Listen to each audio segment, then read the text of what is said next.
primeira leitura é um trecho da carta de São Judas,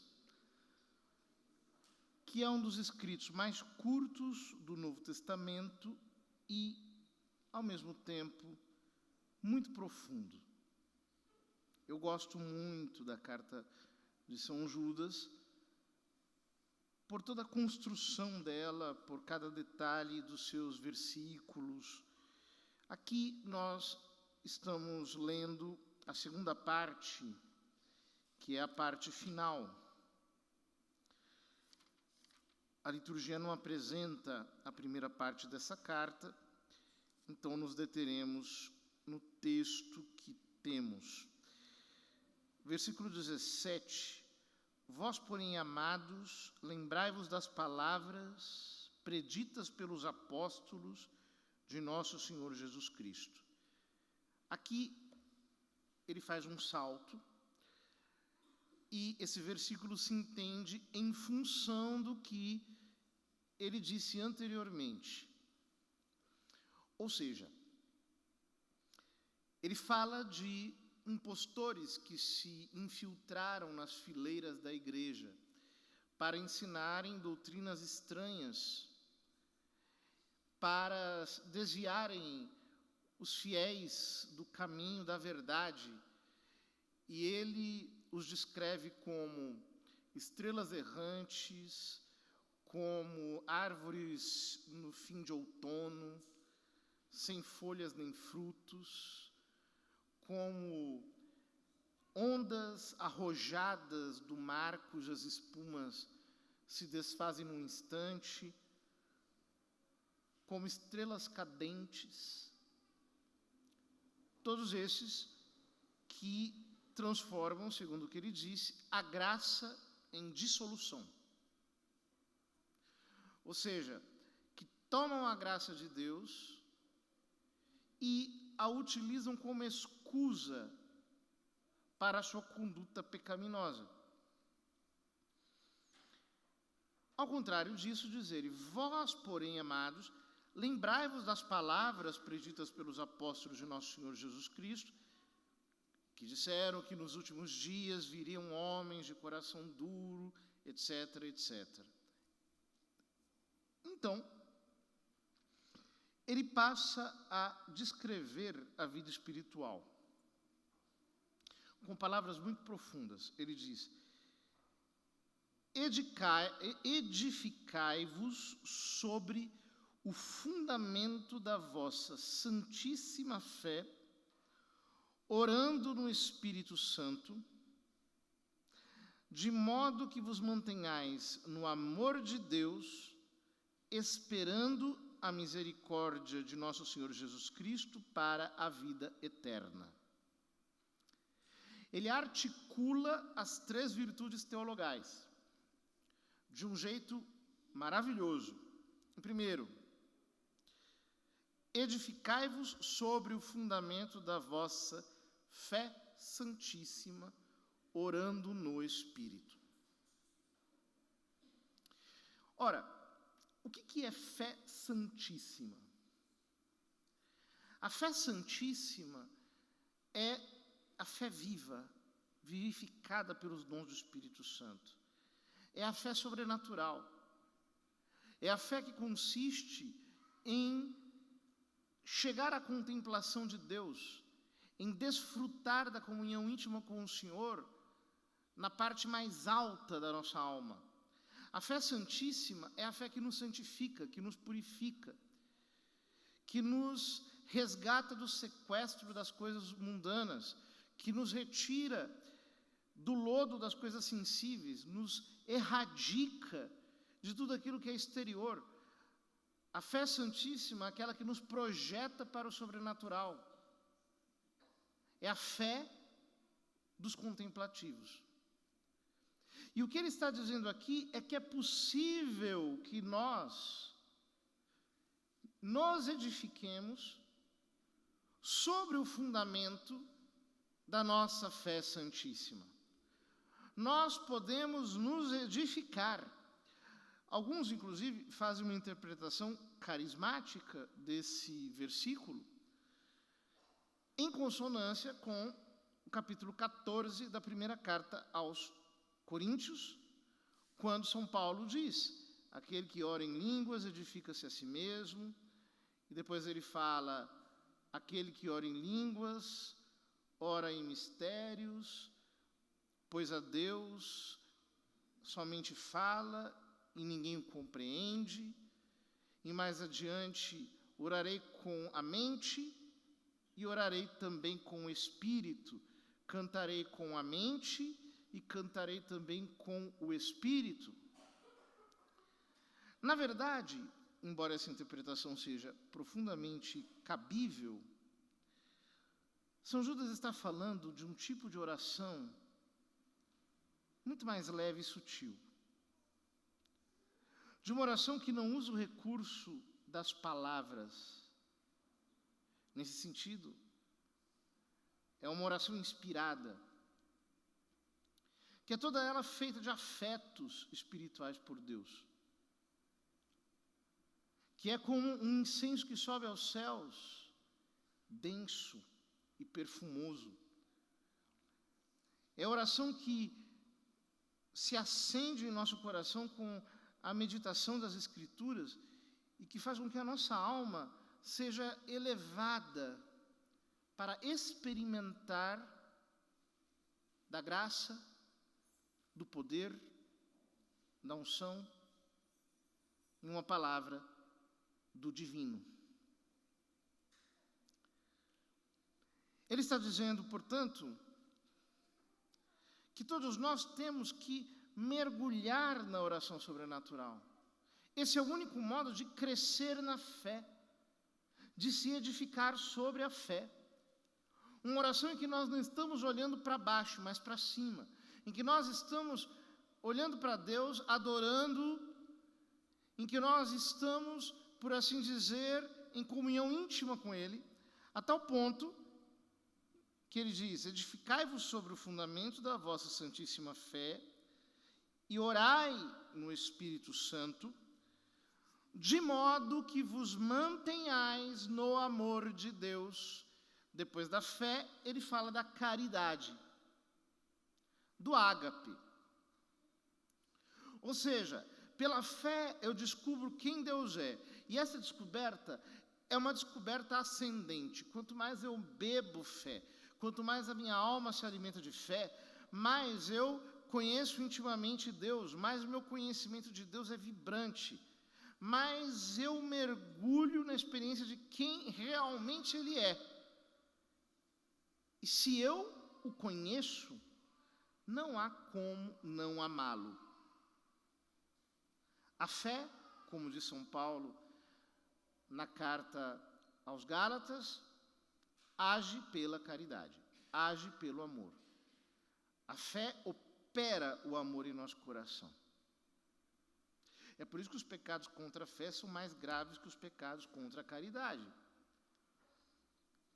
Porque, embora os pecados contra a caridade matem a graça de Deus em nossa alma,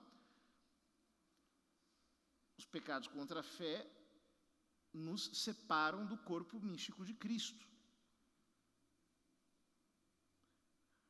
Quando nós pecamos contra a caridade, nós nos tornamos membros mortos da igreja. Mas quando nós pecamos contra a fé, nós deixamos de ser membros da igreja. Nós somos cortados do corpo místico de Cristo, pela heresia, pelo cisma, pela apostasia. Mas ao contrário, quando nós estamos profundamente enraizados na fé e conhecendo Deus, nós mergulhamos mais e mais em quem Ele é. O amor divino começa a ser cada vez mais intenso no centro de nossa alma. Nós não temos apenas luz, nós também temos calor. O calor sobrenatural vai nos aquecendo cada vez mais. As chamas do amor divino vão nos consumindo. Mas ele diz: edificai-vos sobre o fundamento da vossa santíssima fé. Orai no Espírito Santo. de modo que vos mantenhais na caridade, no ágape de Deus, esperando a misericórdia de nosso Senhor Jesus Cristo para a vida eterna. Esperando. Em terceiro lugar, ele fala da virtude da esperança. Em geral, quando nós falamos das virtudes teologais, nós enumeramos a fé, a esperança e a caridade. Mas aqui ele faz o contrário. Ele enumera a fé, a caridade e a esperança. São Tomás explica isso na Suma Teológica. E tem um sentido profundo nisso também. Por quê? Façamos uma metáfora. Como é que se dá o processo de apaixonamento? Então, por exemplo, um rapaz vê uma moça engraçadinha, bonitinha, sei lá o quê. E aí ele vai conhecê-la. Metaforicamente, isso é a fé, pela qual nós conhecemos Deus. Quanto mais ele a conhece, mais ele a ama. Ele começa a amá-la. Só que quanto mais ele a ama, mais ele espera ansiosamente se unir a ela. Então, tem essas coisas que acontecem entre os namorados. Estão um dia lá, e aí, como é que tá, tal, não sei o quê, não vejo a hora de te ver, lá, aquela coisa toda, tal, parece que não chega, parece que não dá hora, parece que não chega sexta-feira, parece que não vai. Ou seja, a caridade acelera a esperança. É assim que deveria ser na vida espiritual. Uma vez que nós começamos a conhecer Deus e passamos a amá-lo, esse amor e essa fé deveriam ir crescendo de tal modo que aceleram a nossa esperança. Eu quero estar com Ele, eu quero rezar mais, eu quero frequentar os sacramentos, eu quero conhecer a palavra, eu quero experimentar mais dEle, eu quero conhecê-lo, eu quero estar com Ele, mais e mais, mais e mais, mais e mais até o céu. É exatamente, por exemplo, o que Jesus explica na parábola do semeador. Parte da semente cai na beira do caminho. Aí parte cai sobre as pedras. Ela brota um pouquinho e morre. É quando a pessoa está descobrindo quem é Deus. Ela se acende sobrenaturalmente, mas aquilo dura muito pouco. São afetos. Afetos que ele gera no nosso coração. Mas a terceira parte cai entre espinhos. Ou seja, são as preocupações da vida, explica Jesus, que vão sufocando a caridade divina em nós. Mas na medida em que nós vamos perseverando na oração, nós nos tornamos terra boa. Já não tem mais espinhos. Então o amor está livre. Porque a esperança do céu remove os espinhos das preocupações humanas. Uma pessoa que tem esperança acesa na sua alma, e deseja a Deus e quer cada vez mais a Deus, como ela não está muito preocupada com as coisas daqui, pelo contrário, ela vai cada vez mais esvaziando a sua memória das coisas daqui para preenchê-la com a lembrança das verdades eternas. Então, mais e mais ela se torna atraída pelo amor divino eterno. É uma ordem dinâmica. É a ordem do crescimento da nossa alma. E aí ele continua: e a uns que estão com dúvidas, deveis tratar com piedade. A outros deveis salvá-los, arrancando-os do fogo. De outros ainda deveis ter piedade, mas com temor, aborrecendo a própria veste manchada pela carne. São 3 tipos de cristãos que aqui menciona. Primeiro, os duvidosos, que têm que ser tratados com piedade. A palavra piedade, a palavra eusebeia, o que ele está dizendo é muito profundo. Ele está dizendo, esses que ainda estão um pouco receosos, que não entraram na intimidade divina, que ainda são carnais, que ainda têm apegamentos às coisas da terra, levem-nos para a vida espiritual. A piedade, a eusebeia, é a vida espiritual no Novo Testamento. Ou seja, eles estão um pouco receosos, ainda tropeçando. Tragam para perto, coloquem-nos dentro da fogueira do amor divino. A outros, deveis salvá-los arrancando-os do fogo. São os que estão em pecado grave. Aqueles que estão em pecado mortal. Eles vêm, mas eles não têm ainda uma conversão profunda. Esses, ele diz, vocês têm que salvá-los, arrancando-os do fogo, através do apostolado, através da pregação, através de um zelo para com a vida deles. Mas, em terceiro lugar, de outros ainda deveis ter piedade, mas com temor, aborrecendo a própria veste manchada pela carne. Há muita gente que vai salvar o pecador e fica no pecado com ele. Veja, eu posso ir até a porta do inferno para salvar uma alma, mas eu não posso entrar no inferno para tentar salvá-la. Eu posso chegar até um certo limite, mas dali em diante eu não posso passar. Eu não posso ir. Porque eu corro o risco de me perder, eu tenho que ter temor. A salvação da minha alma é o bem mais precioso que eu tenho. Aquele que é capaz de guardar-vos da queda e de apresentar-vos perante a sua glória, irrepreensíveis e jubilosos, ao único Deus nosso Salvador, por Jesus Cristo nosso Senhor, glória, majestade, poder e domínio, desde antes de todos os séculos, e agora e por todos os séculos. Ele termina a sua carta com uma doxologia, com um louvor a Deus por meio da humanidade santíssima de Cristo. Mas, dando a Deus um epíteto, aquele que é capaz de guardar-vos da queda e de apresentar-vos perante a sua glória irrepreensíveis e jubilosos.